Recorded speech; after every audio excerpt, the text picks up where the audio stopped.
ఇక తెలంగాణ విషయానికి వస్తే తెలంగాణ లోక్సభ స్థానాల్లో కమలం వికసిస్తోంది. హైదరాబాద్ లో బీజేపీ అభ్యర్థి మాధవీలత ఆధిక్యంలో ఉన్నారు. సికింద్రాబాద్ లో కిషన్ రెడ్డి లీడ్ లో ఉన్నారు. కరీంనగర్ లో బండి సంజయ్ ముందంజలో ఉన్నారు. కాంగ్రెస్ 6 స్థానాల్లో ఉండగా బీఆర్ఎస్ ఇంకా ఖాతా తెరవలేదు. కరీంనగర్, మహబూబ్ నగర్, మల్కాజ్గిరిలో బీజేపీ ఆధిక్యంలో కొనసాగుతోంది. పోస్టల్ బ్యాలెట్లలో ఆ పార్టీ అభ్యర్థులు బండి సంజయ్, డీకే అరుణ, ఈటెల రాజేందర్లు ముందంజలో ఉన్నారు. మల్కాజ్గిరిలో ఈటెల రాజేందర్ దుమ్ము లేపుతున్నారు. మల్కాజ్గిరిలో ఈటెల రాజేందర్ 11,000 ఆధిక్యంతో దూసుకెళ్తున్నారు.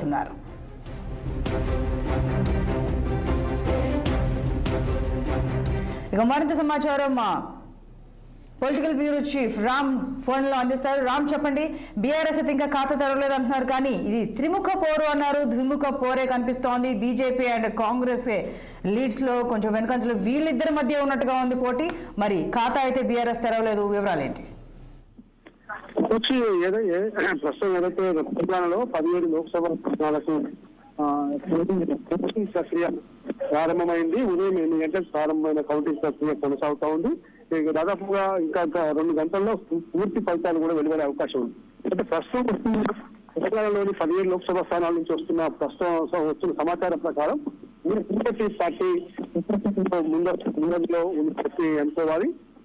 స్థానంలో కాంగ్రెస్ బీఆర్ఎస్ ఎక్కడ కూడా కనీసం దరిదాపులో కూడా కనబడని పరిస్థితి. కేవలం మల్కాజ్గిరి పార్లమెంట్ పరిధిలో మాత్రం ఎంత ఆశాజనకంగా వస్తున్న పరిస్థితి కనబడుతుంది.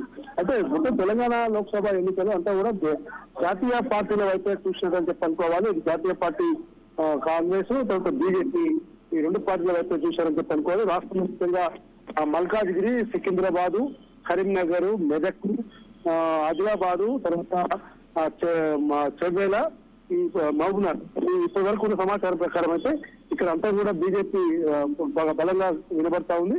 మరోవైపు నల్గొండ, భువనగిరి, ఖమ్మం, మహబూబాద్ ఈ పార్లమెంటు స్థానాల్లో కాంగ్రెస్ బాగా పెద్ద ఎత్తున వస్తుంది. నాగర్ కర్నూలు కూడా. అంటే ఇంకా మెదక్ కానీ, జైరాబాద్ కానీ, నిజామాబాద్ లో కూడా బీజేపీ ముందంజలో ఉంది. ఇక్కడ వారు వన్ సైడ్ గానే ఉంటుంది. కాబట్టి బీజేపీ కూడా బాగా 8 నుంచి 10 స్థానాల్లో గట్టిగా విజయం సాధిస్తామని చెప్పారు. ఆ దిశగా బీజేపీ ప్రయాణిస్తుంది. కాంగ్రెస్ మాత్రం కేవలం 6 నుంచి 8 స్థానాల వరకు పరిమితమయ్యే అవకాశం కనబడుతుంది. సంతోషి ఎంఐఎం ఎట్లాగో హైదరాబాద్ లో ఉంది, కానీ కొన్ని చోట్ల తెలుగు వారు ఎక్కువ ఉన్న చోట్ల బీజేపీకి మాధవీలతకు ఓట్లు పట్ల లీడ్ లో ఉన్నట్టు కనబడతా ఉంది. ఏదేమైనా ఈ ఎన్నికలు మాత్రం చాలా విచిత్రంగా తీర్పిస్తున్నారని చెప్పి అనుకోవాలి. రాష్ట్రంలో 10 ఏళ్ల పాటు అధికారంలో ఉన్న బీఆర్ఎస్ పార్టీ ఇటీవల అసెంబ్లీ ఎన్నికల్లో ప్రధాన ప్రతిపక్ష పాత్ర పోషిస్తుంది కాబట్టి అసలు బీఆర్ఎస్ పార్టీ ఎన్నికల్లో ప్రజలు పట్టించుకోవాలని చెప్పి అనుకోవాలి. సికింద్రాబాద్, మెదక్ పైన బీఆర్ఎస్ పార్టీ భారీ ఆశలు పెట్టుకుంది, కానీ ఆ ఆశలు కూడా వమ్ము అయ్యే అవకాశం ఉంది. మెదక్ లో మాత్రం ఇప్పటికి ఇంకా పూర్తి ధీమాతో ఉన్నారు సంతోష్ బీఆర్ఎస్ పార్టీ నేతలు. Right Ram, thank you.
Telangana Lok Sabha స్థానాల్లో కమలం వికసిస్తోంది. హైదరాబాద్ లో బీజేపీ అభ్యర్థి మాధవీలత ఆధిక్యంలో ఉన్నారు. సికింద్రాబాద్ లో కిషన్ రెడ్డి లీడ్ లో ఉన్నారు. కరీంనగర్ లో బండి సంజయ్ ముందంజలో ఉన్నారు. కాంగ్రెస్ 6 స్థానాల్లో ఉండగా బీఆర్ఎస్ ఇంకా ఖాతా తెరవలేదు.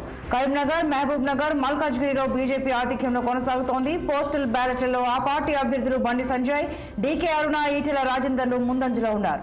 మల్కాజ్గిరిలో ఈటెల రాజేందర్ దుమ్ము లేపుతున్నారు. మల్కాజ్గిరిలో ఈటెల రాజేందర్ 11,000 ఆధిక్యంతో దూసుకెళ్తున్నారు.